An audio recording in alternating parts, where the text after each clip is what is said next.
പ്രവാസ ലോകത്തിലെ വാർത്തകളിലേക്ക്. അദാനി പവർ UAE-യിൽ പുതിയ ഉപസ്ഥാപനം ആരംഭിച്ചു. വൈദ്യുതി, അടിസ്ഥാന സൗകര്യ മേഖലകളിൽ കമ്പനി നിക്ഷേപം നടത്തും. അദാനി പവർ അബുദാബിയിൽ Adani power middle east limited എന്ന പേരിൽ പൂർണ്ണ ഉടമസ്ഥതയിലുള്ള ഉപസ്ഥാപനമാണ് തുടങ്ങിയത്. പുതിയ സ്ഥാപനത്തിന് $27,000 അംഗീകൃത ഓഹരി മൂലധനമുണ്ട്. ഓരോ ഷെയറിന്റെയും മൂല്യം $1 പുതിയ സ്ഥാപനത്തിന്റെ 100% ഓഹരികളും അദാനി പവർ ലിമിറ്റഡിനാണ്.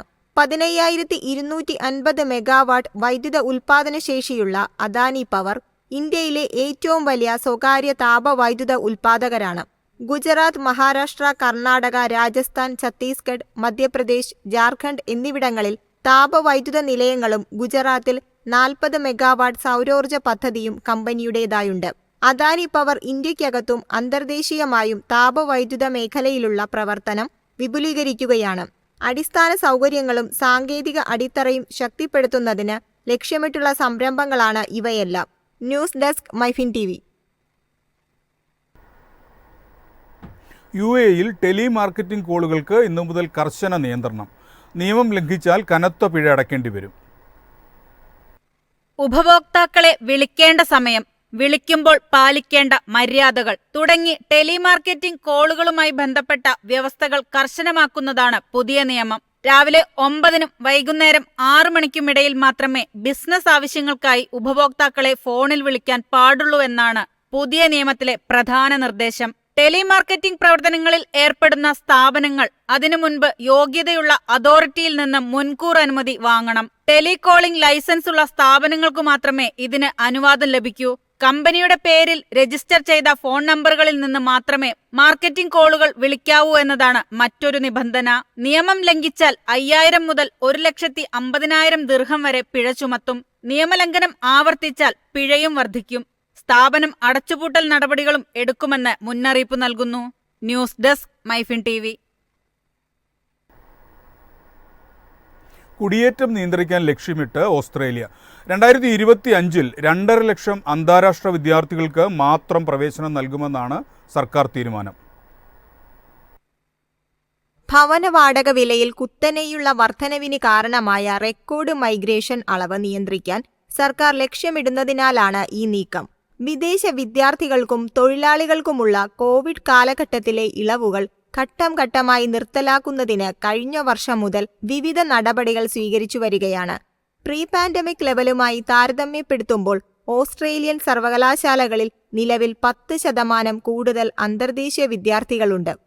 സ്വകാര്യ തൊഴിലധിഷ്ഠിത പരിശീലന ദാതാക്കളിൽ 50% വർധനവുണ്ടെന്നും വിദ്യാഭ്യാസ മന്ത്രി ജെയ്സൺ ക്ലെയർ പറഞ്ഞു. 2022-23 സാമ്പത്തിക വർഷത്തിൽ സമ്പദ് വ്യവസ്ഥയിലേക്ക് $36.4 ബില്യൺ ഓസ്ട്രേലിയൻ ഡോളറാണ് അന്താരാഷ്ട്ര വിദ്യാഭ്യാസം സംഭാവന ചെയ്യുന്നത്. വിദേശ വിദ്യാർത്ഥികളുടെയും തൊഴിലാളികളുടെയും വൻതോതിലുള്ള കടന്നുകയറ്റത്തെക്കുറിച്ച് പൊതുജനങ്ങളുടെ ആശങ്ക വർദ്ധിച്ചിട്ടുണ്ട്. ഇത് ഭവന വിപണിയിൽ സമ്മർദ്ദം ചെലുത്തിയേക്കും.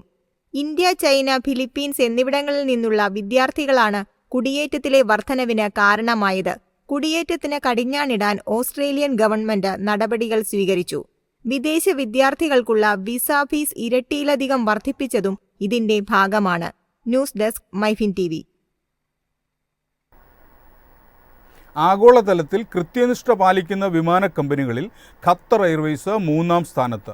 ജീവനക്കാരുടെ കൂട്ടായ പ്രവർത്തനത്തിലൂടെ സമയനിഷ്ഠ പാലിക്കാനായെന്ന് കമ്പനി.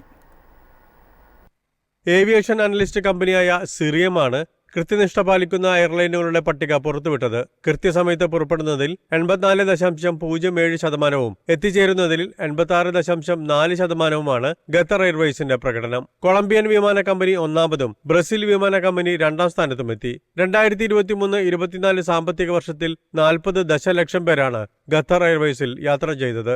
ലോകമെമ്പാടുമുള്ള 170 കേന്ദ്രങ്ങളിലായി 1,94,000-ലധികം വിമാന സർവീസുകളും നടത്തി. ജീവനക്കാരുടെ മികച്ച പ്രവർത്തനവും കമ്പനിക്ക് നേട്ടമുണ്ടാക്കി. News desk, MyFin TV. കുവൈറ്റിൽ പൊതുമാപ്പ് പ്രയോജനപ്പെടുത്തിയത് 65,000 പേർ. ഇപ്പോഴും ശക്തമായ തിരച്ചിൽ തുടരുകയാണ്. 3.5 മാസം നീണ്ടുനിന്ന പൊതുമാപ്പ് പ്രയോജനപ്പെടുത്തിയത് ഇന്ത്യക്കാരുൾപ്പെടെ അനേകം പ്രവാസികളാണ്. താമസം നിയമവിധേയമാക്കിയവരും രാജ്യം വിട്ടവരും ഇതിലുൾപ്പെടും. പൊതുമാപ്പ് അവസാനിപ്പിച്ച ശേഷം നിയമലംഘകർക്കായി തിരച്ചിൽ ശക്തമാക്കി. ഇതിൽ പിടിയിലായ 4650 പേരെ ഉടനടി നാടുകടത്തും.